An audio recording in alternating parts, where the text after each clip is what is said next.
Hello, welcome back to our YouTube channel Go Agro. तो आज की इस वीडियो से हम एक न्यू सीरीज स्टार्ट करने वाले हैं। ये सीरीज़ होगी अरुण कातियान एंड नीमराज सुंडा बुक के कॉम्बिनेशन पर। तो इस सीरीज़ में हम एग्रीकल्चर के मेजर सब्जेक्ट्स कंप्लीट करेंगे एंड लास्ट में कुछ क्वेश्चन डिस्कस करेंगे। So without wasting time, let's start our lecture. So the topic for today's lecture is cropping system and pattern, anidation and allelopathy, crop ecology.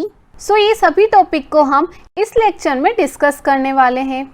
तो start करते हैं lecture first topic से, cropping system and cropping pattern.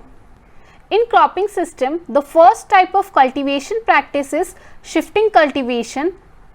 It is also called as land rotation and zooming. Shifting cultivation practices generally forest land area में की जाती है, जहाँ पर हम लैंड का शिफ्टिंग करते हैं, इसीलिए हम इसे लैंड रोटेशन बोलते हैं। शिफ्टिंग कल्टीवेशन में लैंड रोटेट होता है और क्रॉप फिक्स्ड रहती है। जैसे ही हम किसी एक पर्टिकुलर लैंड पे कल्टीवेशन करते हैं, उसके बाद उस एरिया को बर्न कर दिया जाता है एंड फिर नेक्स्ट प्लेस पे कल्टीवेशन किया जाता है, इसीलिए हम इसे लैंड रोटेशन बोलते हैं। मेजरली इस प्रैक्टिस को करने का रीज़न होता है ताकि सॉइल की फर्टिलिटी मेंटेन रहे और सॉइल प्रोडक्टिविटी लॉस्ट ना हो। ये practice generally north eastern states of India में प्रैक्टिस की जाती है, पर कंटिन्यूसली शिफ्टिंग कल्टीवेशन करने से सॉइल इरोजन होने के चांसेस होते हैं। शिफ्टिंग कल्टीवेशन को हम अलग अलग स्टेट्स में अलग अलग नाम से जानते हैं, जैसे कि इसे नॉर्थ ईस्टर्न स्टेट्स में बोलते हैं जूमिंग, हिमालयन बेल्ट्स में बोलते हैं खिल, उड़ीसा एंड आंध्र प्रदेश में बोलते हैं पोडू, मध्य प्रदेश में बोलते हैं इसे बेवार और दहिया, झारखंड में बोलते हैं कुरुवा, केरला में पूनम, अंडमान एंड निकोबार में बोलते हैं दीपा एंड राजस्थान में बोलते हैं वलार। तो ये शिफ्टिंग कल्टीवेशन के अलग अलग नाम हैं जो कि कॉम्पिटिटिव एग्जाम्स में as a match the following में आते हैं। नाउ नेक्स्ट टॉपिक है crop rotation. Crop rotation land rotation का एकदम अपोजिट है। इसमें हम लैंड फिक्स्ड रखते हैं पर क्रॉप को रोटेट करते रहते हैं। एक पर्टिकुलर सीक्वेंस में हम एक क्रॉप रोटेशन को फॉलो करते हैं, जैसे कि rice which is followed by wheat and followed by moong, या फिर राइस मस्टर्ड देन चिली। जैसे कि खरीफ सीज़न में हम राइस ग्रो करते हैं, रबी सीज़न में हम व्हीट या फिर मस्टर्ड ग्रो करते हैं। तो इस टाइप से क्रॉप रोटेशन फॉलो होता है। क्रॉप रोटेशन करने की वजह से सॉइल फर्टिलिटी इम्प्रूव हो जाती है and soil erosion and soil conservation को ये चेक करता है। सॉइल मॉइस्चर भी यहाँ पे मेंटेन रहता है एंड क्रॉप रोटेशन करने की वजह से एक balanced programme throughout the year चलता रहता है। जैसे कि एक खरीफ क्रॉप लगाना, फिर जैसे ही खरीफ क्रॉप की हार्वेस्टिंग होएगी उसके बाद हम रबी क्रॉप को ग्रो करते हैं। जैसे ही रबी क्रॉप की हार्वेस्टिंग होएगी देन इसके बाद हम खरीफ क्रॉप की फिर से सोइंग करेंगे। तो इस टाइप से एक साइकिल चलती रहती है एंड स्टेबलाइज इनकम भी आती है। क्रॉप रोटेशन एक मॉडर्न साइंटिफिक एग्रीकल्चर का एक पार्ट है जिसके अंदर हम यील्ड को मैक्सिमाइज कर सकते हैं, साथ में हम सॉइल प्रोडक्टिविटी को भी मेंटेन कर सकते हैं। सो ये था crop rotation. Now next topic is sustainable agriculture. Sustainable agriculture को हम इको फार्मिंग भी बोलते हैं। इको फार्मिंग का मतलब है ऐसी फार्मिंग जो हमारे इकोलॉजी, हमारे एनवायरनमेंट के लिए हेल्पफुल है और हमारे एनवायरनमेंट को ख़राब नहीं कर रही है, उस टाइप की फार्मिंग को हम सस्टेनेबल एग्रीकल्चर और इको फार्मिंग बोलते हैं। सस्टेनेबल एग्रीकल्चर का कंसेप्ट कहाँ से आया है? जब ग्रीन रिवॉल्यूशन के टाइम पे बहुत ज़्यादा केमिकल और फर्टिलाइज़र को यूज़ करने की वजह से लैंड ख़राब होना स्टार्ट कर गया था, जिसकी वजह से सॉइल डिग्रेड हो रही थी, सॉइल की फर्टिलिटी लो हो रही थी। इसीलिए इसे मेंटेन करने के लिए हमने सस्टेनेबल एग्रीकल्चर को अडॉप्ट किया है। सस्टेनेबल एग्रीकल्चर में हम केमिकल एंड फर्टिलाइज़र का एकदम मिनिमल यूज़ करते हैं। ज़्यादा हम यहाँ पे ऑर्गेनिक केमिकल एंड फर्टिलाइज़र को अडॉप्ट करते हैं एंड रिसोर्सेज को भी उनकी रिक्वायरमेंट के अकॉर्डिंग ही यूज़ करते हैं ताकि हम इसे फ्यूचर जनरेशन के लिए भी कंजर्व कर सकें। तो ये सस्टेनेबल एग्रीकल्चर का मेन ऑब्जेक्टिव होता है। नेक्स्ट, यहाँ पे एक टेबल दी गई है टाइप्स ऑफ एग्रीकल्चर की। फर्स्ट टाइप ऑफ एग्रीकल्चर है subsistence agriculture.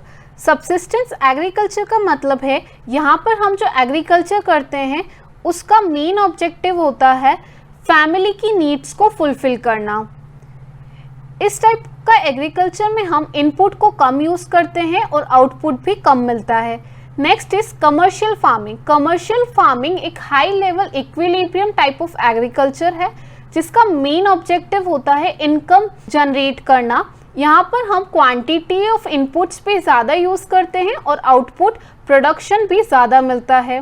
Now third type is sustainable agriculture जिसे हम इको फार्मिंग, नेचुरल फार्मिंग भी बोलते हैं। इसका मेन ऑब्जेक्टिव होता है इकोलॉजी को बैलेंस करना। यहाँ पर हम अपनी रिक्वायरमेंट के अकॉर्डिंग ही रिसोर्सेज को यूज़ करते हैं और फ्यूचर जनरेशन के लिए रिसोर्सेज को सेव करते हैं। यहाँ पर इनपुट कम यूज़ करते हैं और आउटपुट हाई मिलता है। So the sustainable agriculture is that form of farming which produces sufficient food to meet the needs of present generation without eroding the ecological assets and productivity of life supporting system of future generation। इसका मतलब है कि हमें future generation के जो ecological assets हैं उन्हें बिना खराब किए हुए, बिना सॉइल की फर्टिलिटी को डिग्रेड किए हुए एग्रीकल्चर करते हैं। इस टाइप के एग्रीकल्चर को हम सस्टेनेबल एग्रीकल्चर बोलते हैं। इसे हम नेचुरल फार्मिंग बोल सकते हैं, ऑर्गेनिक फार्मिंग या फिर पर्माकल्चर बोलते हैं। इसे हम इको फार्मिंग बोलते हैं क्योंकि यहाँ पर हम इकोलॉजी को बैलेंस करते हैं। और ऑर्गेनिक फार्मिंग बोलने का रीज़न है कि यहाँ पर हम ऑर्गेनिक मैटर को यूज़ करते हैं फॉर न्यूट्रिएंट मैनेजमेंट के लिए, जैसे कि हम यहाँ पर FYM यूज़ कर सकते हैं। सस्टेनेबल एग्रीकल्चर में हम मिनिमम टीलेज ऑपरेशन यूज़ करते हैं, क्रॉप रोटेशन जैसी प्रैक्टिसेस यूज़ करते हैं जिसकी वजह से हम सॉइल की फर्टिलिटी को मेंटेन कर सकें, एंड मैन्योर्स का यूज़ करते हैं। This sustainable agriculture also involves the agroforestry and multi level cultivation and integrated animal husbandry programme. Sustainable agriculture में हम मिक्स्ड फार्मिंग भी कर सकते हैं। नाउ नेक्स्ट टॉपिक है क्रॉपिंग सिस्टम। सिस्टम का मतलब होता है एक सेट ऑफ एलिमेंट्स, ऐसे एलिमेंट्स जो कि एक दूसरे से इंटरैक्ट करते हैं और इंटर रिलेटेड होते हैं। क्रॉपिंग सिस्टम का मतलब होता है कि जो भी हमारे पास रिसोर्सेज हैं जैसे कि लैंड, वाटर, सोलर रेडिएशन, इसे हम एफिशिएंटली यूटिलाइज करें, प्रोडक्शन को स्टेबलाइज करें एंड रिटर्न हमें हाई नेट रिटर्न्स मिले। क्रॉपिंग सिस्टम की एफिशिएंसी को मेज़र करने के लिए हम क्वांटिटी ऑफ प्रोड्यूस को चेक करते हैं कि पर यूनिट रिसोर्सेज और पर यूनिट टाइम हमारा कितना प्रोडक्शन हुआ है। देखो, ट्रेडिशनल एग्रीकल्चर को अडॉप्ट करने का मेन रीज़न होता है प्रोडक्शन को इंक्रीज़ करना। अब ये प्रोडक्शन को इंक्रीज़ हम अलग अलग तरीके से कर सकते हैं, जैसे कि लैंड एरिया को बढ़ा के या फिर प्रोडक्टिविटी पर यूनिट एरिया को इंक्रीज करके। इसके अलावा दो और मेथड्स होते हैं जैसे कि to increase the production per unit time and per unit space. Traditional practices में सिर्फ दो चीज़ें आती हैं प्रोडक्शन को इंक्रीज करने के लिए। फर्स्ट है एरिया को इंक्रीज कर देना और सेकंड है प्रोडक्टिविटी को इंक्रीज करना। लेकिन मॉडर्न एग्रीकल्चर में हम और भी पढ़ते हैं जैसे कि प्रोडक्शन को इंक्रीज करना पर unit time and per unit space.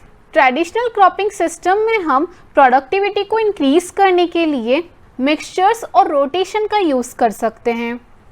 लेकिन मॉडर्न साइंटिफिक क्रॉपिंग सिस्टम के 3 पिलर्स होते हैं। First is genotype, second geometry of planting and third is management practices. तो फर्स्ट है जीनोटाइप। जीनोटाइप का मतलब है कि हम किस टाइप का सीड मटेरियल यूज़ कर रहे हैं, मीन्स सीड का जेनेटिक मेकअप कैसा है। सेकेंड इज ज्योमेट्री, हम सीड को किस फैशन में लगा रहे हैं। प्लांटिंग पैटर्न क्या है इसे लगाने का, जैसे कि circular, rectangular, square method, cuboidal method, ये सभी मेथड्स होते हैं जिन्हें यूज़ करके हम सीड सोइंग कर सकते हैं। और क्यूबॉइडल पैटर्न में मैक्सिमम प्लांट पॉपुलेशन होता है। प्लांट पॉपुलेशन का मतलब है size of area available to the individual plant. इसमें हमें ध्यान रखना पड़ता है कि एक इंडिविजुअल प्लांट को कितना एरिया मिल रहा है और एक पर्टिकुलर एरिया में हमने कितने नंबर ऑफ प्लांट्स को लगाया है, इसे हम बोलते हैं प्लांट पॉपुलेशन। थर्ड है मैनेजमेंट प्रैक्टिसेस। मैनेजमेंट प्रैक्टिसेस में वो सभी प्रैक्टिसेस यूज आती हैं जिसे हम क्रॉप प्रोडक्शन करने के लिए यूज़ करते हैं, जैसे कि cropping pattern, choice of variety, हम कौन सी वैरायटी यूज़ कर रहे हैं, method of stand establishment and pest management and harvesting. ये सभी एक्टिविटीज़ आती हैं मैनेजमेंट प्रैक्टिसेस के अंदर।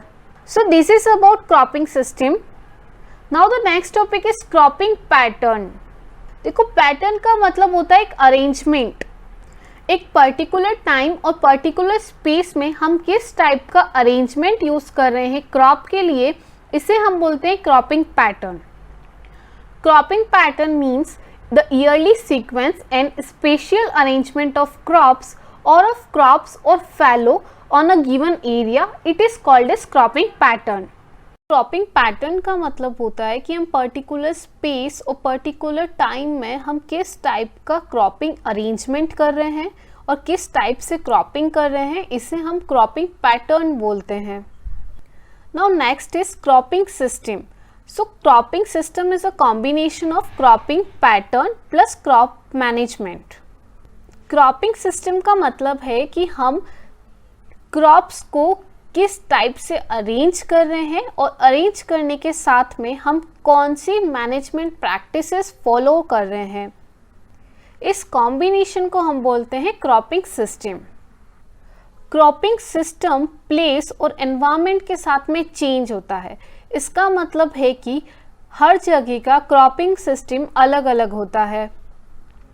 क्रॉपिंग सिस्टम का मतलब होता है कि हम किस टाइप का क्रॉपिंग पैटर्न यूज़ कर रहे हैं किसी भी फार्म के अंदर, और फार्म के अंदर जो रिसोर्सेज हैं वो कैसे इंटरैक्ट कर रहे हैं क्रॉपिंग पैटर्न के साथ में, और जो फार्म एंटरप्राइजेस हैं, दूसरी एंटरप्राइजेस जैसे कि पोल्ट्री, एनिमल हस्बेंड्री या फिर कुछ टेक्नोलॉजीज़, और इन सब के इंटरैक्शन को हम क्रॉपिंग सिस्टम बोलते हैं। मैनेजमेंट प्रैक्टिसेस में आती हैं जैसे कि tillage practice, manuring, irrigation, harvesting, pest management practices, ये सभी आती हैं मैनेजमेंट प्रैक्टिसेस के अंदर। नाउ नेक्स्ट टॉपिक है फार्मिंग सिस्टम। फार्मिंग सिस्टम का मतलब है it is a combination of farm enterprises. Farm enterprises क्या क्या होते हैं, जैसे कि livestock, poultry, fisheries, forestry, agriculture और फार्मिंग, ये सभी आती हैं फार्म एंटरप्राइजेस। तो ये फार्म एंटरप्राइजेस का एक एप्रोप्रिएट कॉम्बिनेशन को हम बोलते हैं फार्मिंग सिस्टम। जैसे कि हम क्रॉपिंग सिस्टम के साथ में लाइव स्टॉक प्रोडक्शन कर सकते हैं या फिर पोल्ट्री, फिशरीज, जिससे फार्मर की प्रॉफिटेबिलिटी इंक्रीज हो सके, इसे हम बोलते हैं फार्मिंग सिस्टम। फार्मिंग सिस्टम और मिक्स्ड फार्मिंग ऑलमोस्ट सिमिलर होता है, पर मिक्स्ड फार्मिंग का मेन ऑब्जेक्टिव होता है कि फार्मर की नीड्स को फुलफिल करना, और फार्मिंग सिस्टम का मतलब होता है ये कॉम्बिनेशन है फार्म एंटरप्राइजेस का, तो इसका मेन ऑब्जेक्टिव प्रॉफिटेबिलिटी होता है, जबकि मिक्स्ड फार्मिंग का ऑब्जेक्टिव होता है फार्मर की नीड्स को फुलफिल करना। सेम जैसे हमने सबसिस्टेंस टाइप ऑफ फार्मिंग में पढ़ा था, सबसिस्टेंस फार्मिंग में फार्मर कल्टीवेशन करता है अपनी नीड्स को फुलफिल करने के लिए, वैसे ही मिक्स्ड फार्मिंग में फार्मर डिफरेंट एंटरप्राइजेस को यूज़ करता है अपनी नीड्स को फुलफिल करने के लिए। तो मिक्स्ड फार्मिंग में एक सबसिस्टेंस टाइप का ऑब्जेक्टिव होता है फार्मर का, जिसमें वो प्रॉफिटेबिलिटी को अर्न करने के लिए इकोलॉजिकल बैलेंस को अल्टर नहीं करता है। Now next topic is solid planting. Solid planting और सोल क्रॉपिंग, सोल मतलब सिंगल, तो सोल क्रॉपिंग का मतलब होता है हम किसी पर्टिकुलर एरिया के अंदर एक सिंगल क्रॉप का कल्टीवेशन करते हैं ईयर आफ्टर ईयर। इस क्रॉपिंग को हम बोलते हैं सोल क्रॉपिंग। नेक्स्ट है क्रॉपिंग स्कीम। क्रॉपिंग स्कीम का मतलब होता है कि हम किसी भी इंडिविजुअल प्लॉट और फार्म के अंदर किस टाइप से एग्रीकल्चर करते हैं इसका हम एक प्लान बनाते हैं। उस प्लान का मेन ऑब्जेक्टिव होता है कि हमें मैक्सिमम रिटर्न चाहिए बिना सॉइल की फर्टिलिटी को डिग्रेड किए हुए। तो फार्मिंग स्कीम में हम कुछ इस टाइप का प्लान बनाते हैं कि क्रॉप की यील्ड भी मैक्सिमम होनी चाहिए और सॉइल की फर्टिलिटी को भी हम मेंटेन कर सकें। Next is monoculture.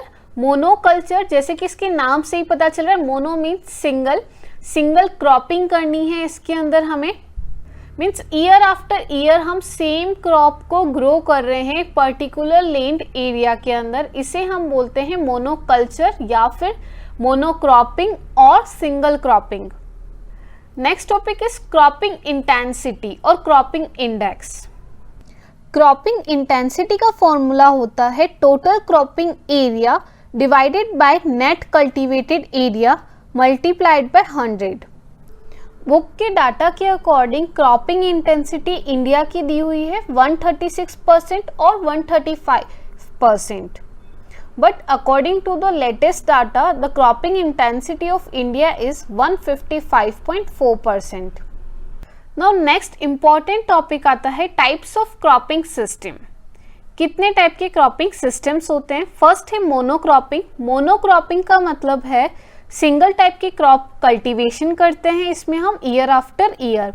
इसमें क्रॉपिंग इंटेंसिटी होती है 100%। Next is multiple cropping. Multiple cropping का मतलब है हम पर्टिकुलर लैंड एरिया के अंदर सेम ईयर के अंदर दो या फिर दो से ज़्यादा क्रॉप्स को ग्रो करते हैं, इसे हम बोलते हैं मल्टीपल क्रॉपिंग। मल्टीपल क्रॉपिंग की दो डायमेंशंस होती हैं, टाइम और स्पेस। इसका मतलब है कि हम किसी भी पर्टिकुलर एरिया में दो या दो से ज़्यादा क्रॉप लगा सकते हैं, या फिर स्पेस डायमेंशन को अगर लें तो एक पर्टिकुलर एरिया में सेम टाइप पे हम दो या दो से ज़्यादा क्रॉप्स को ग्रो करते हैं।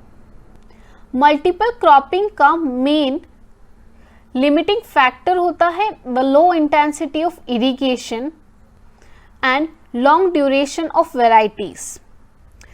रिसेंटली हम यहाँ पर एक और डायमेंशन को ऐड करते हैं टाइम और स्पेस के साथ में। थर्ड डायमेंशन आती है मेंटेनिंग द सॉइल फर्टिलिटी।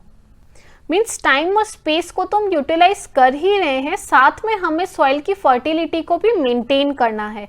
इसका मतलब है कि हम एक टाइम पे या फिर एक पर्टिकुलर लैंड पे दो या दो से ज़्यादा क्रॉप लगाते हैं, तो उस टाइम पे हमें ये ध्यान रखना है कि हमें सॉइल फर्टिलिटी को मेंटेन करना है।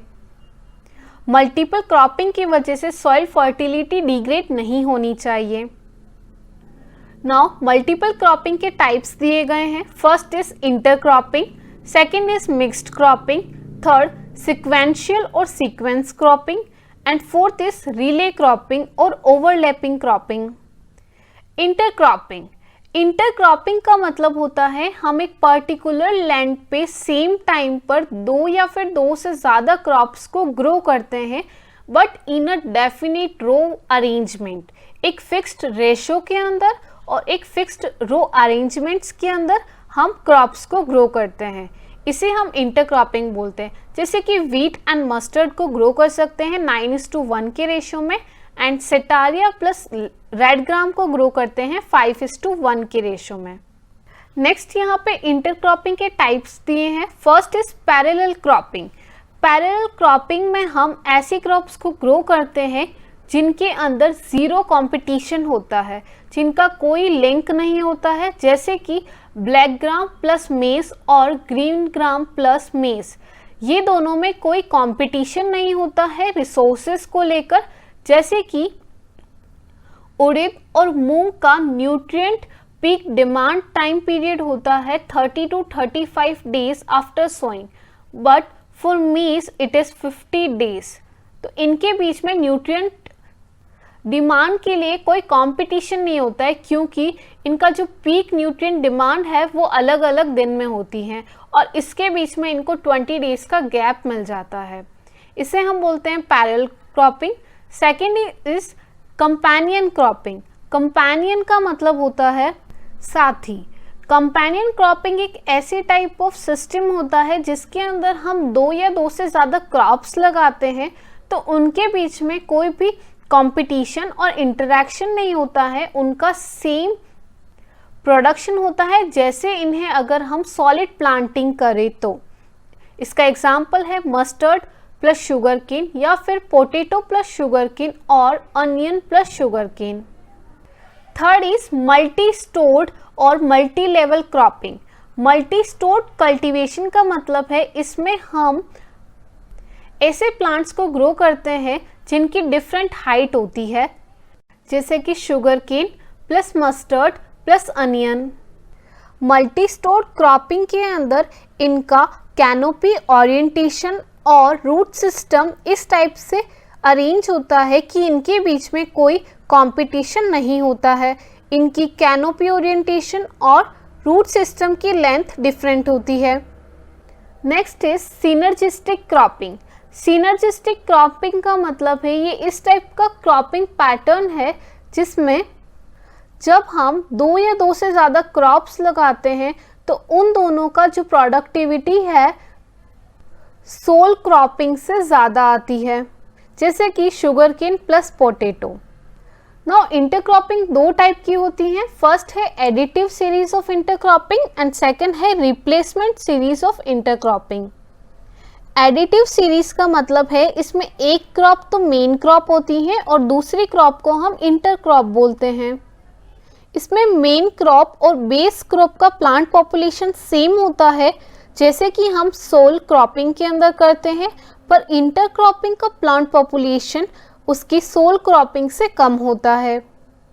एडिटिव सीरीज ऑफ इंटरक्रॉपिंग का मेन ऑब्जेक्टिव होता है कि रिस्क को कवर कर लेना और एडिशनल इनकम को जनरेट करना। जैसे कि इस डायग्राम में दिया है, शुगर केन यहाँ में बेस क्रॉप है और पोटैटो इंटरक्रॉप है। Now second is replacement series of intercropping. यहाँ पे दोनों ही क्रॉप कंपोनेंट क्रॉप्स होती हैं, कोई भी क्रॉप बेस क्रॉप या फिर इंटरक्रॉप नहीं होती है और दोनों क्रॉप का प्लांट पॉपुलेशन उनकी रिकमेंडेड प्लांट पॉपुलेशन के कंपैरिजन में कम होता है। जैसे कि हम इसे सोल क्रॉपिंग में करेंगे तो उस टाइम पे जो प्लांट पॉपुलेशन होता है वो रिप्लेसमेंट सीरीज से ज़्यादा होता है। This type of system is practised in the western countries.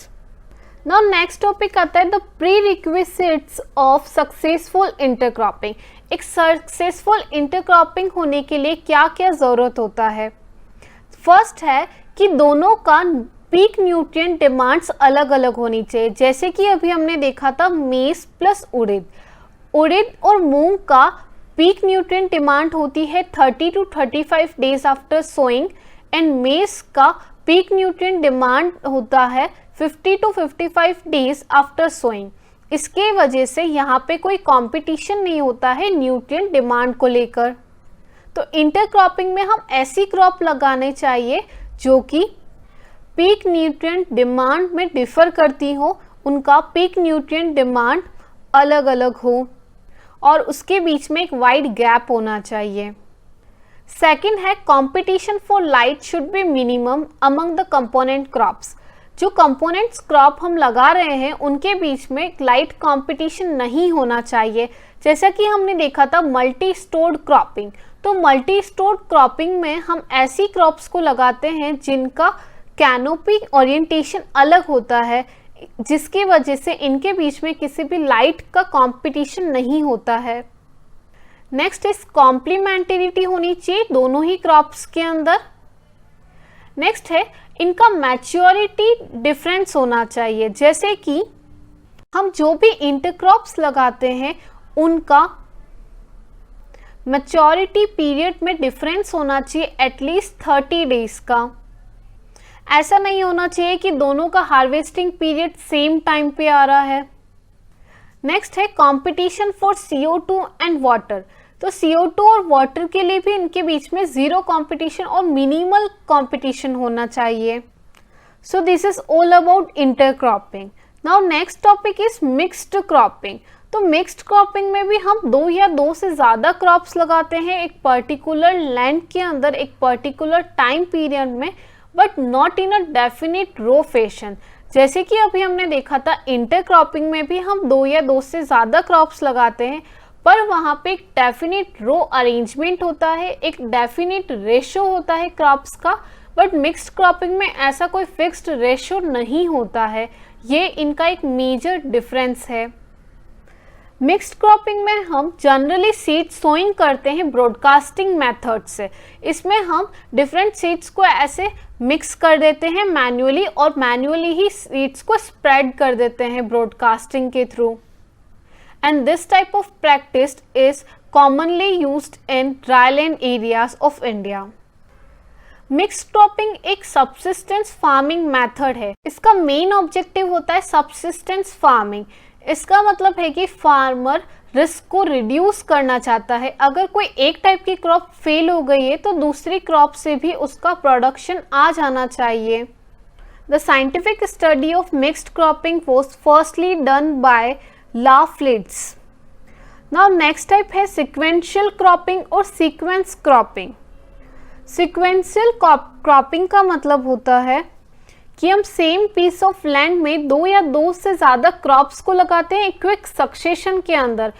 इसका मतलब है कि जैसे ही प्रीसीडिंग क्रॉप की हार्वेस्टिंग होती है जस्ट उसके बाद हम सक्सीडिंग क्रॉप को ग्रो करते हैं और उसकी सोइंग करते हैं जस्ट पर्टिकुलर सीक्वेंस में। जैसे ही हम मेज की हार्वेस्टिंग करते हैं उसके बाद हम पोटैटो को सोइंग करते हैं एंड पोटैटो की डिगिंग करने के बाद जस्ट आफ्टर डिगिंग हम चिली की सोइंग करते हैं। तो ये आता है सिक्वेंशियल क्रॉपिंग के अंदर। सिक्वेंशियल क्रॉपिंग को हम नॉन ओवरलैपिंग क्रॉपिंग बोलते हैं। नॉन ओवरलैपिंग का मतलब है कि इसमें प्रीसीडिंग क्रॉप और सक्सीडिंग क्रॉप की प्रैक्टिसेस के अंदर कोई ओवरलैप नहीं होता है। जैसे ही प्रीसीडिंग क्रॉप की हार्वेस्टिंग होगी, हार्वेस्टिंग होने के बाद ही हम सक्सीडिंग क्रॉप को सोइंग करेंगे। इनके बीच में कोई ओवरलैपिंग नहीं होती है। इस पिक्चर में दिया है फर्स्ट क्रॉप की हम सोइंग कर रहे हैं, देन आफ्टर हार्वेस्टिंग हम सेकंड क्रॉप की सोइंग करते हैं and after harvesting of second crop third crop की हम सोइंग करते हैं।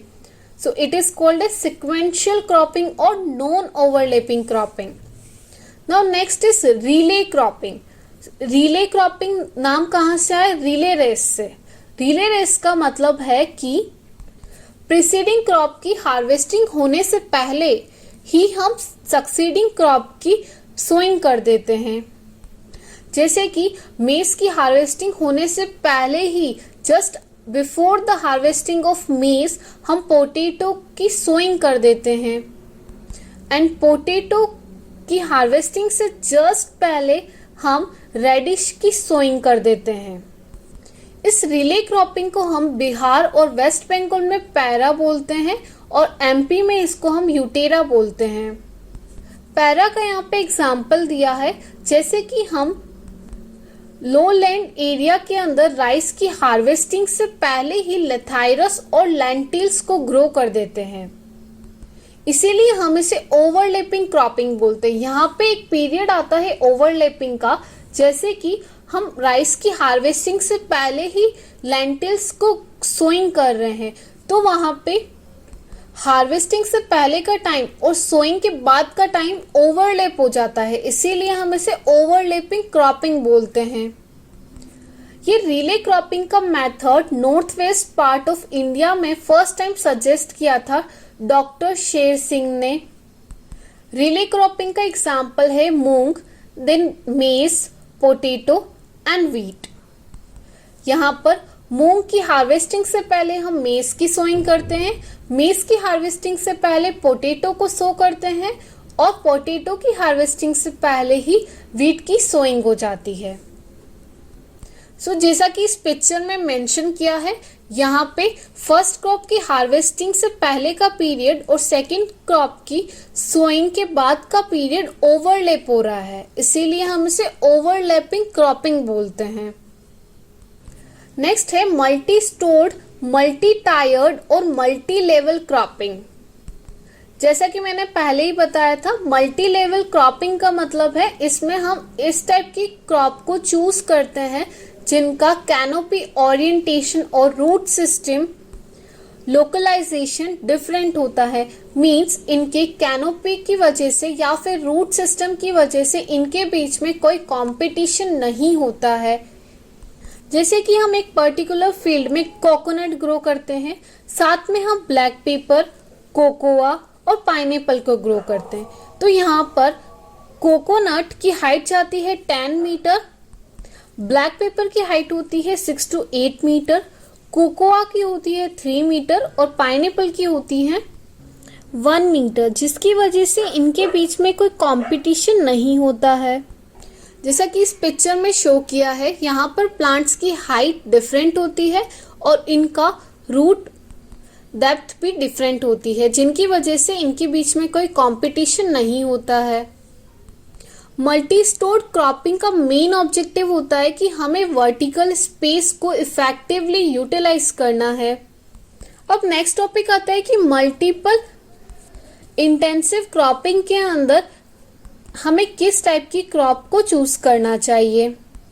फर्स्ट है कि हमें इस टाइप की क्रॉप्स लेनी चाहिए, ऐसे कॉम्बिनेशन लेने चाहिए जिनके बीच में कोई एलिलोपैथिक इफेक्ट नहीं हो।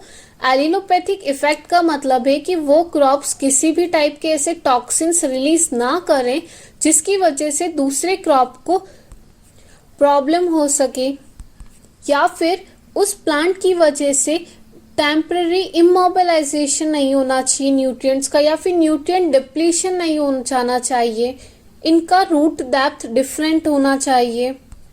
मल्टीपल इंटेंसिव क्रॉपिंग में हमें लेग्यूम्स को यूज करना चाहिए, क्योंकि लेग्यूम्स की एक लिमिटेड डिमांड होती है रिसोर्सेज को लेकर, जैसे कि वाटर, न्यूट्रिएंट्स, लाइट, और लेग्यूम्स एटमॉस्फेरिक नाइट्रोजन को भी फिक्स करता है। तो ये बेटर होता है कि हम लेग्यूम्स को मल्टीपल इंटेंसिव क्रॉपिंग में यूज करें सीरियल के साथ में।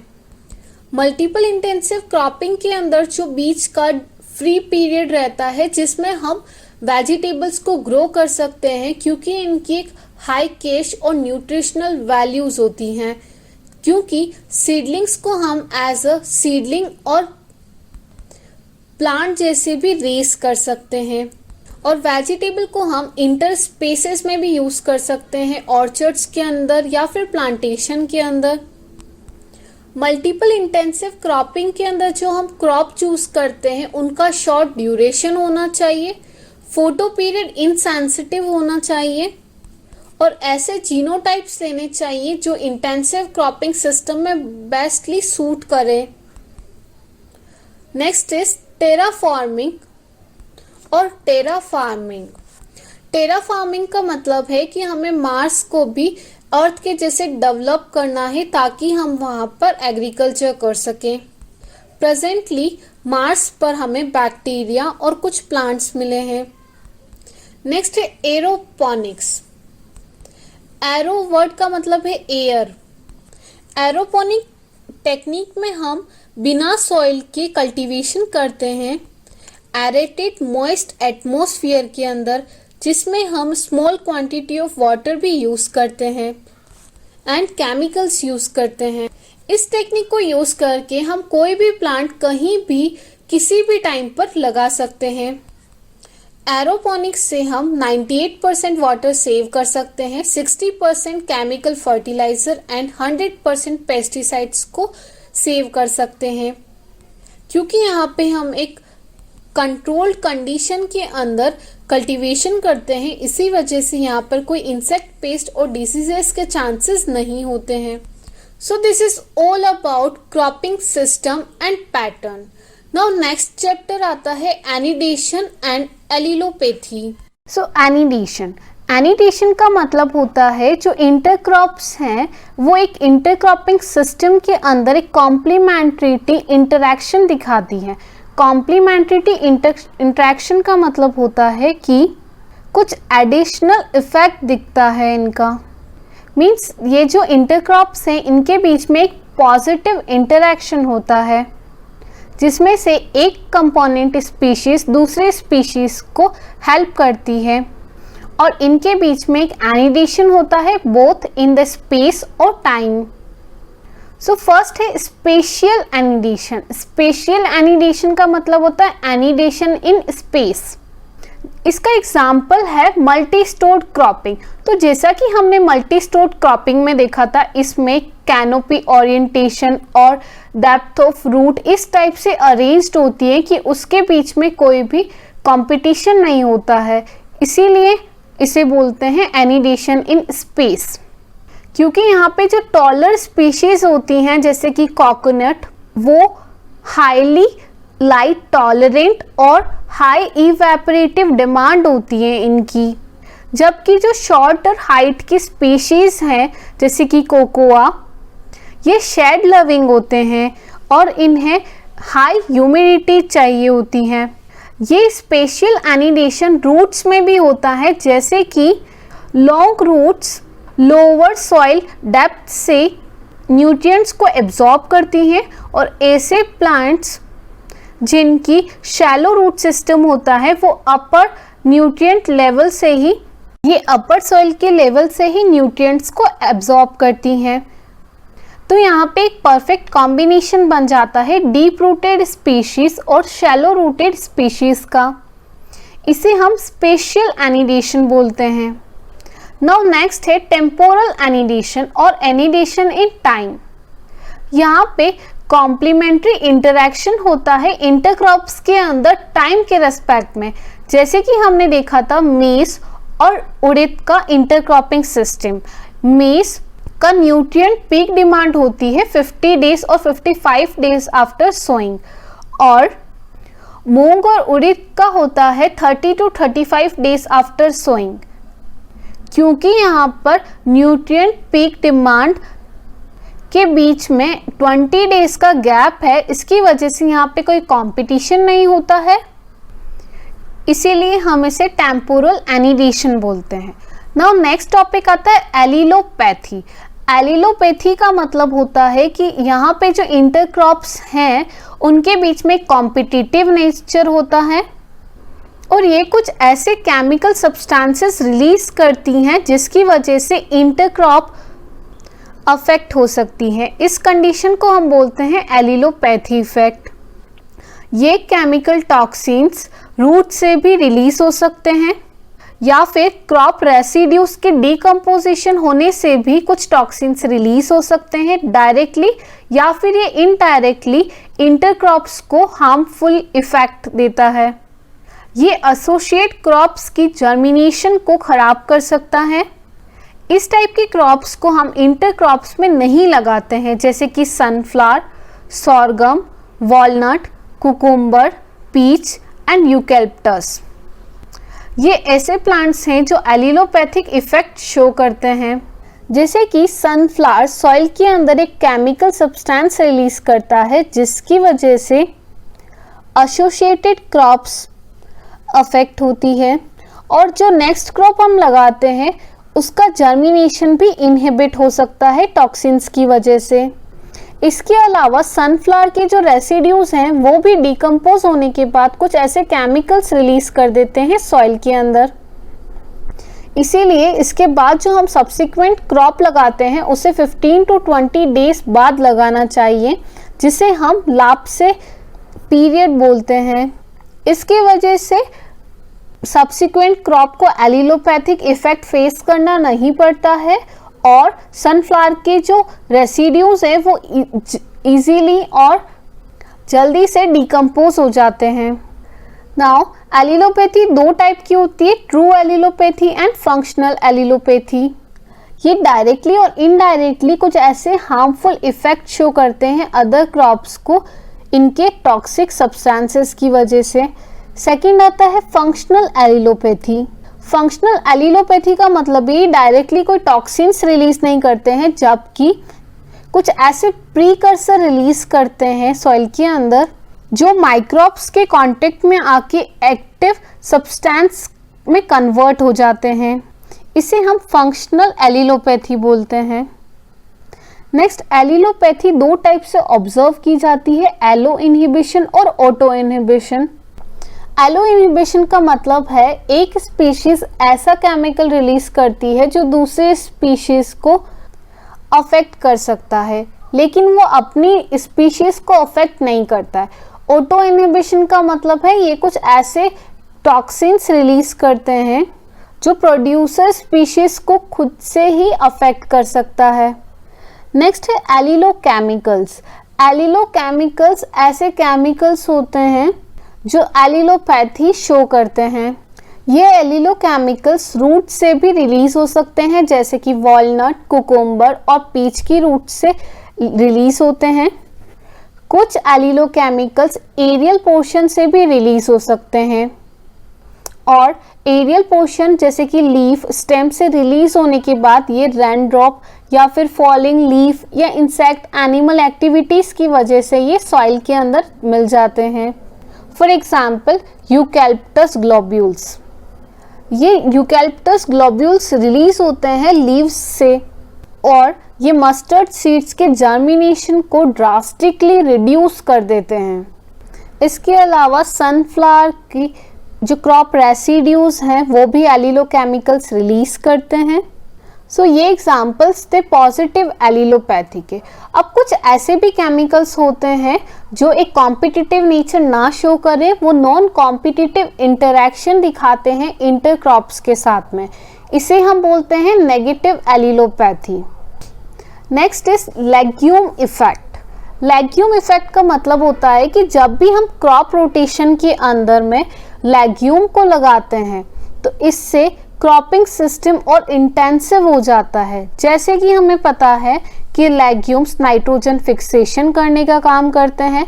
ये सॉइल के अंदर नाइट्रोजन स्टेटस को बढ़ा देते हैं, और अगर हम इससे इंटरक्रॉपिंग के अंदर सीरियल्स को ग्रो करें साथ में, तो ये सीरियल्स के अंदर 25% से नाइट्रोजन की रिकमेंडेड लेवल को कम कर सकता है।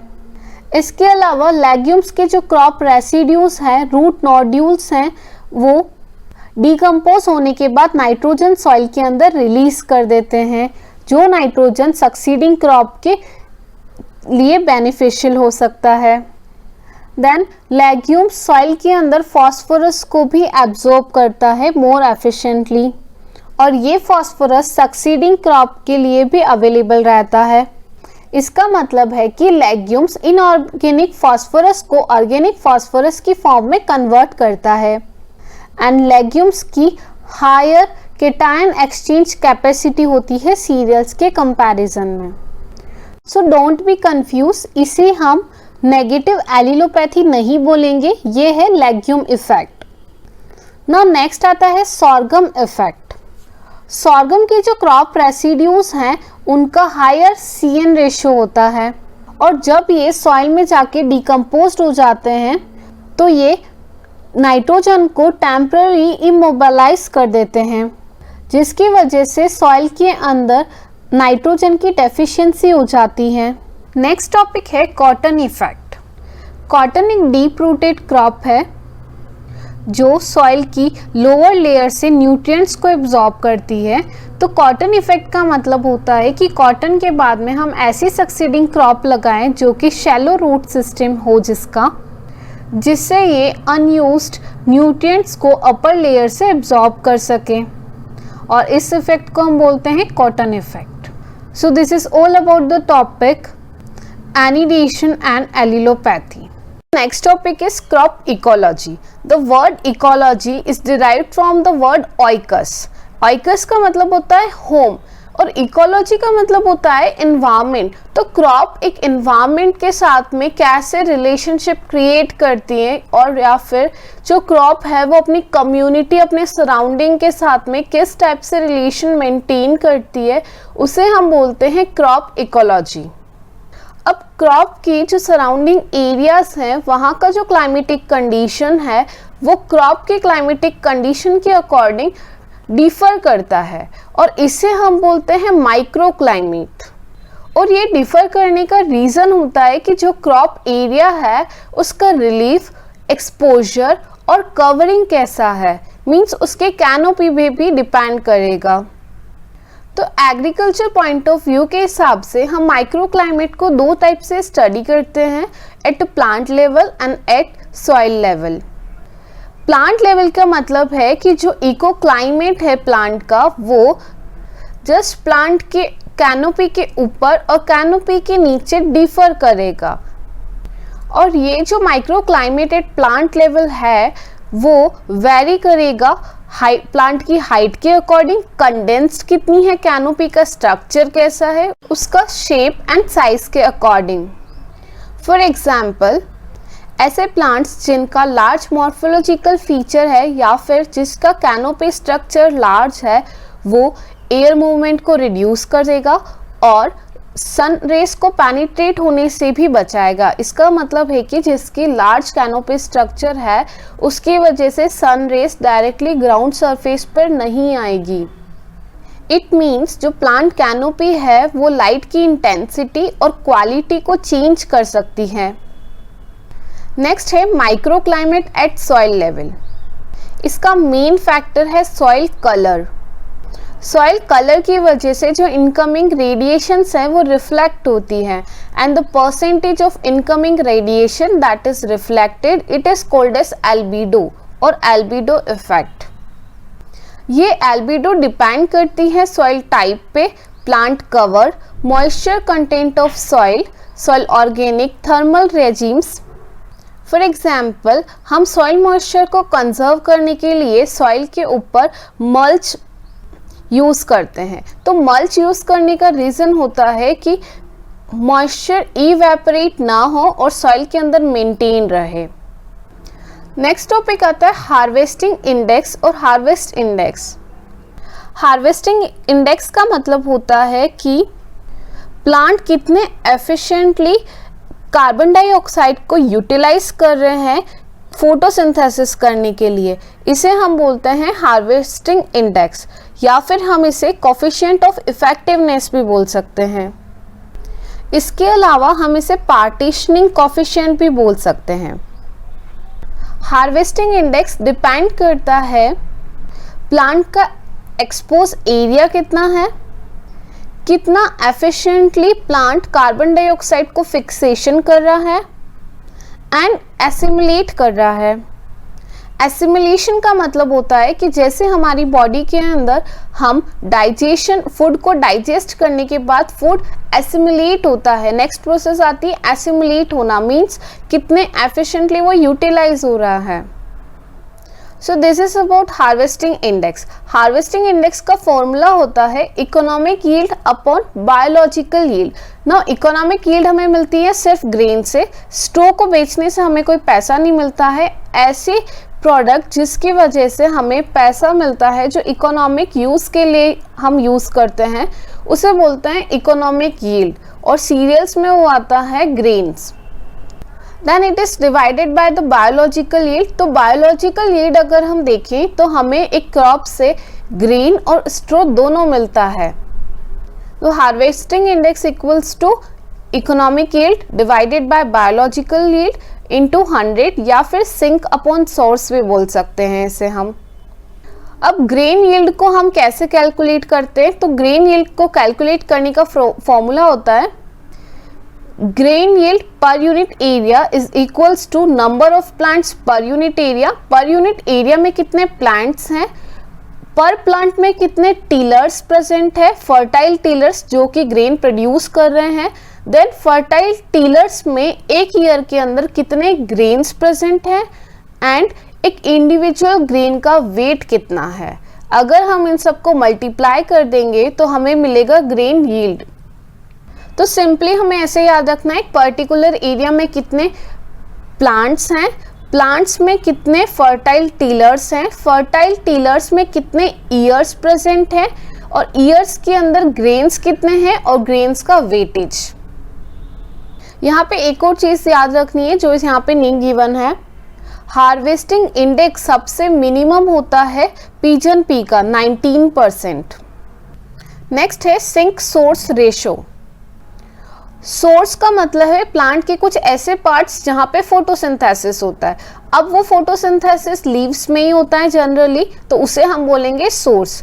और सिंक का मतलब होता है कि जहाँ पर फोटोसिंथेसिस जो मटेरियल है वो एक्यूमुलेट हो जाता है, जाकर इकट्ठा हो जाता है। अब वो फोटोसिंथेसिस के टाइम पे प्लांट ने जो फूड प्रोड्यूस किया है वो फूड एब्जॉर्ब कहाँ पे होता है, एक्यूमुलेट कहाँ पे होगा, जहाँ पे ग्रेन्स बनेंगे। तो जो ग्रेन्स हैं उसे हम बोलते हैं sink.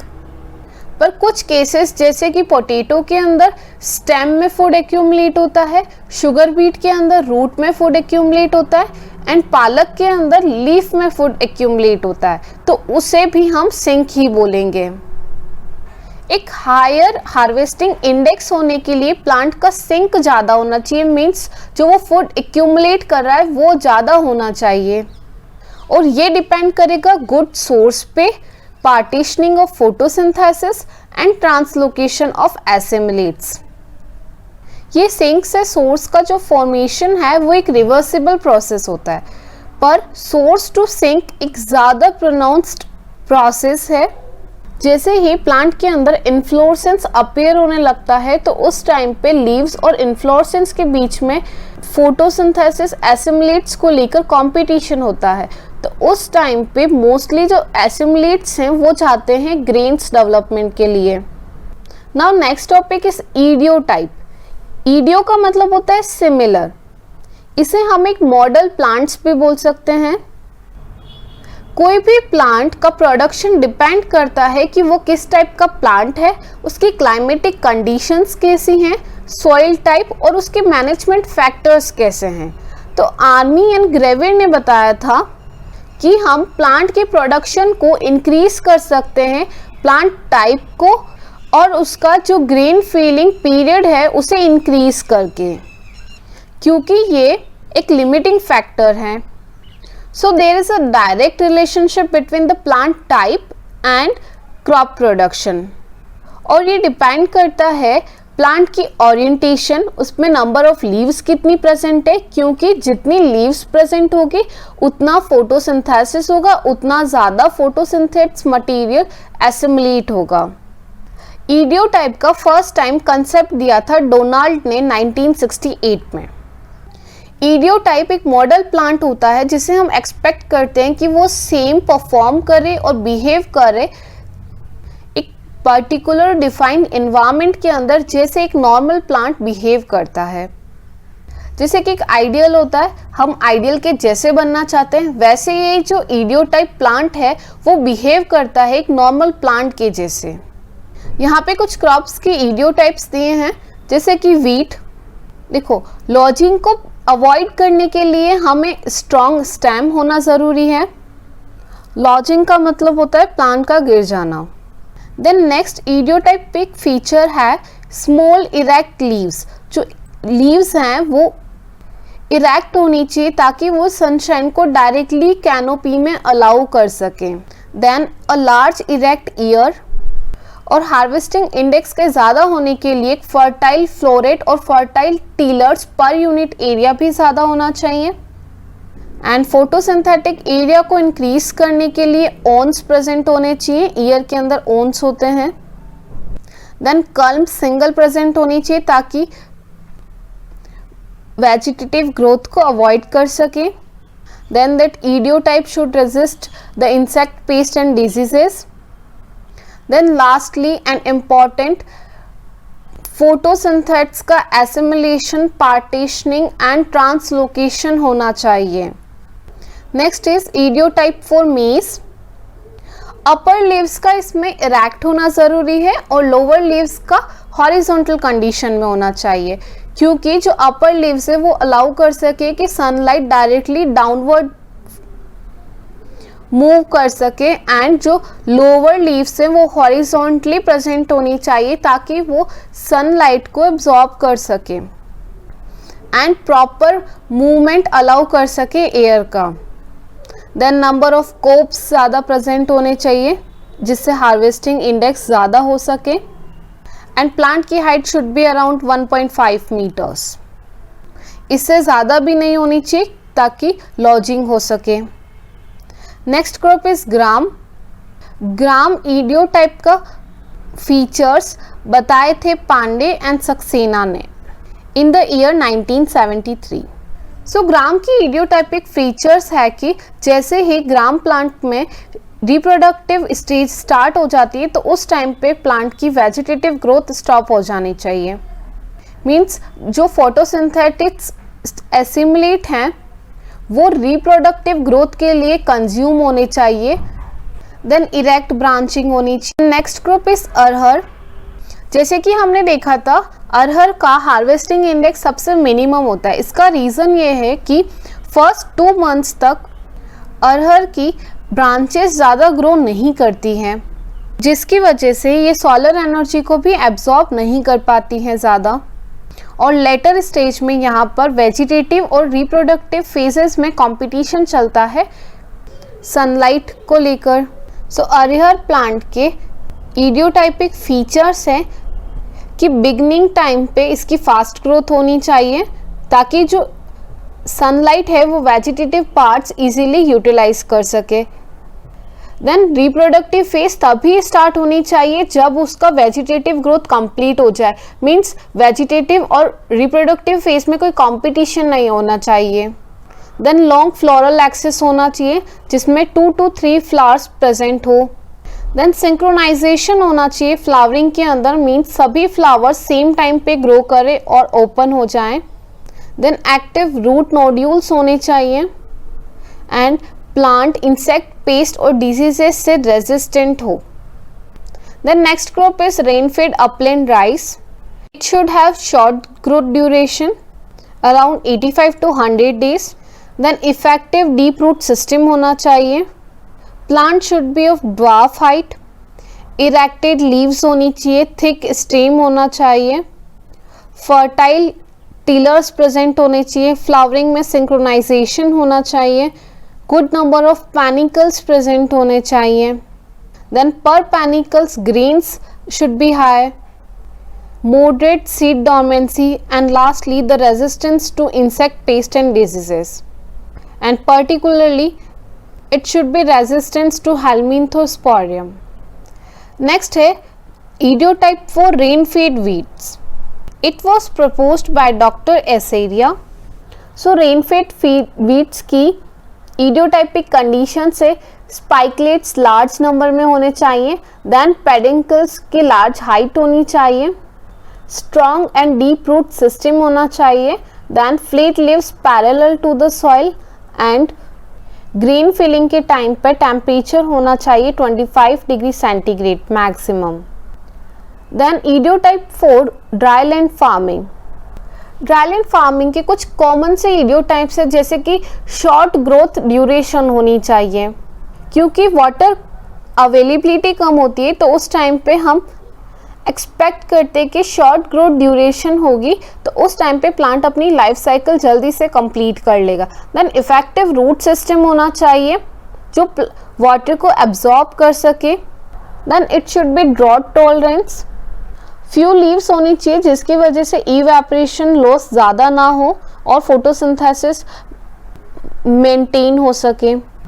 Now the next topic is agroclimatic regional planning. It was initiated in 1988 by the Planning Commission under the 5-year plan.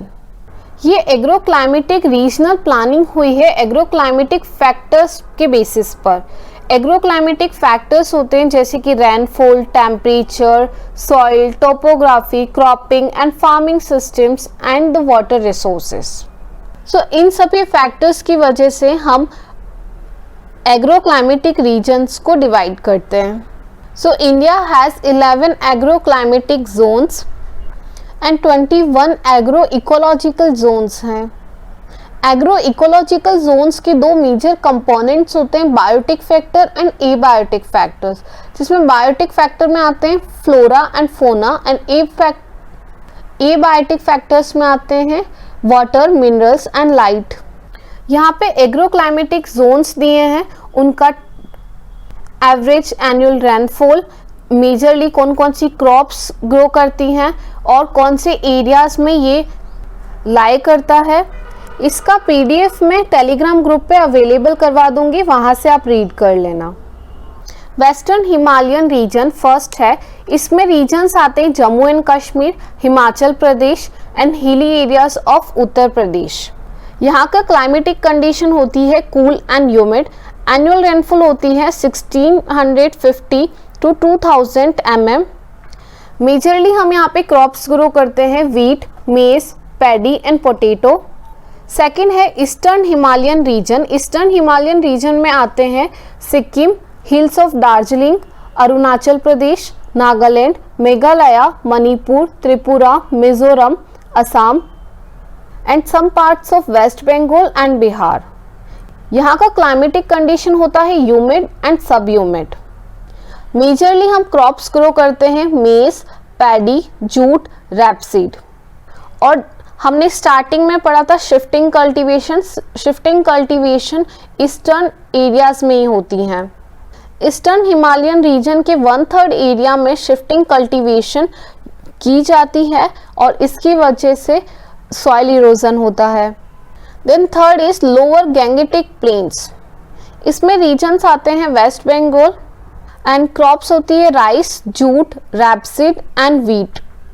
Climatic condition है यहाँ की moist humid and dry humid. Fourth है मिडिल गैंगेटिक प्लेन। इसमें areas आते हैं eastern parts of UP and Bihar plains. It consist of 40% of the total cropped area that is irrigated. Middle Gangetic plain की cropping intensity होती है 142%। मेजरली हम crops grow करते हैं यहाँ पे शुगर केन, पैडी, मेज एंड वीट। और यहाँ की क्लाइमेटिक कंडीशन होती है मॉइस्ट, सब ह्यूमिड और dry sub humid. Fifth is upper Gangetic plain. इसमें यूपी के कुछ पार्ट्स आते हैं। यहाँ का क्लाइमेटिक कंडीशन है dry sub humid to sub dry climate. Crops grow होती हैं rice, wheat, maize and sugar cane. Cropping intensity है यहाँ की 145%। Sixth is trans Gangetic plain. इसमें एरियाज आते हैं Punjab, Haryana, Shivalik region, Shri Ganganagar and Delhi. And यहाँ पे राजस्थान के कुछ ड्राई एरियाज भी आते हैं। Seventh is eastern plateau and hills. It consist of the Ganga, eastern hilling areas of Madhya Pradesh, inland areas of Orissa, Chota Nagpur plateau and hilly regions of waste Bengal and Chhattisgarh. यहाँ का क्लाइमेटिक कंडीशन होती है moist sub humid to dry sub humid. And majorly जो हम crops लगाते हैं वो है rice, wheat, maize, ragi. Eighth is central plateau and hills. इसमें मेन रीजन्स हैं मध्य प्रदेश, छत्तीसगढ़, यूपी एंड राजस्थान। यहाँ की क्लाइमेटिक कंडीशन होती है semi arid to dry sub humid climate. Main यहाँ पे हम क्रॉप कल्टीवेशन करते हैं wheat, gram, jowar, bajra and paddy का। Ninth is western plateau and hills.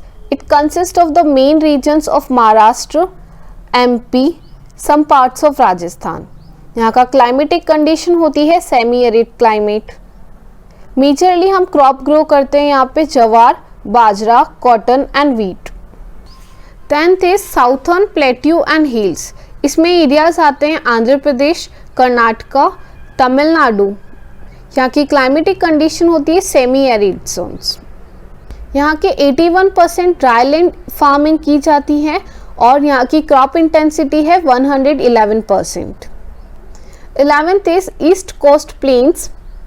It consists of the areas of Tamil Nadu, Andhra Pradesh and Orissa. Mainly यहाँ पर एल्यूवियल सॉइल मिलती है। यहाँ की क्लाइमेटिक कंडीशन है semi arid and dry sub humid climate. Majorly हम crops grow करते हैं राइस, ग्राउंडनट, रागी, जवार and bajra. 12th is West Coast Plains and Ghats. It consists of the areas of Tamil Nadu, Kerala, Karnataka, Maharashtra and Goa. यहाँ की climatic condition होती है dry sub humid to humid. Mainly हम crops grow करते हैं rice, ragi, groundnut. 13th is Gujarat plains and hills. Majorly यहाँ पे arid climate होता है एंड क्रॉप्स ग्रो करते हैं मेज, wheat, rice, groundnut, tobacco, cotton, जवार एंड बाजरा। इसे हम ऑयल सीड रीजन बोलते हैं क्योंकि यहाँ पर ऑयल सीड क्रॉप्स का प्रोडक्शन होता है। 14th है western dry region. It consist of 9 districts of Rajasthan. यहाँ पे फॉरेस्ट एरिया, पैस्चर एरियाज आते हैं। मेजरली यहाँ पे क्रॉप ग्रो होती है bajra, gram, wheat and rapeseed. And the last one is island regions. It consist of island territories of Andaman and Nicobar and Lakshadweep. Rice and cotton का यहाँ पे ग्रो करते हैं। नेक्स्ट यहाँ पे कुछ एग्रो इकोलॉजिकल जोन्स दिए हैं। इसका पीडीएफ मैं टेलीग्राम ग्रुप पे अवेलेबल करवा दूंगी, तो वहाँ से आप ये रीड कर लेना। सो लास्टली इस वीडियो को कंप्लीट करने से पहले हम कुछ क्वेश्चंस कर लेते हैं इन टॉपिक से related. So first question is match the following. इस क्वेश्चन में शिफ्टिंग कल्टीवेशन के अलग अलग नाम दिए हैं जो कि डिफरेंट स्टेट्स में यूज़ करते हैं। First is jhuming, then podu, poonam and dipa. Jhuming जो कि सबसे कॉमन नेम है इसका, इसे नॉर्थ ईस्टर्न स्टेट्स में बोला जाता है। देन पोडू बोला जाता है उड़ीसा एंड आंध्र प्रदेश में। पूनम बोलते हैं केरला में एंड दीपा बोलते हैं अंडमान एंड निकोबार में। इसके अलावा यहाँ पे कुछ और टर्मिनोलॉजीज दी हैं जैसे कि खेल, ये बोलते हैं हिमालयन बेल्ट्स में। देन दाहिया और बेवार ये मध्य प्रदेश में बोलते हैं। कुरुवा ये झारखंड में बोलते हैं। Next question is the objective behind the subsistence agriculture. हमने 3 टाइप के एग्रीकल्चर सिस्टम्स पढ़े थे, commercial farming, subsistence farming and sustainable farming. So subsistence agriculture का मेन ऑब्जेक्टिव होता है फार्मर की नीड्स को फुलफिल करना, सस्टेन करना उनकी लाइफ को। So the answer is C. Table बनी हुई थी जहाँ पे 3 टाइप के एग्रीकल्चर्स दिए हैं, subsistence agriculture, commercial farming and sustainable agriculture. तीनों के ऑब्जेक्टिव्स यहाँ पे गिवन है। Question is permaculture. Permaculture means, permaculture का मतलब होता है organic farming, eco farming, natural farming. इन तीनों को ही हम पर्माकल्चर बोलते हैं। So the answer is all of this. Sustainable agriculture में हमने पढ़ा था पर्माकल्चर। सस्टेनेबल एग्रीकल्चर का मेन ऑब्जेक्टिव होता है इकोलॉजी को बैलेंस करना। Next question is the yearly sequence and spatial arrangement of crops और of crops and fallow on a given area is called, it is called as cropping pattern. हम किसी भी particular area के अंदर yearly कैसा sequence use कर रहे हैं या फिर स्पेशल अरेंजमेंट कैसा है क्रॉप का, इसे हम बोलते हैं क्रॉपिंग पैटर्न्स। इसके टाइप्स होते हैं intercropping, mixed cropping, sequential cropping. Now next question is the cultivation of one crop variety alone in a pure stand.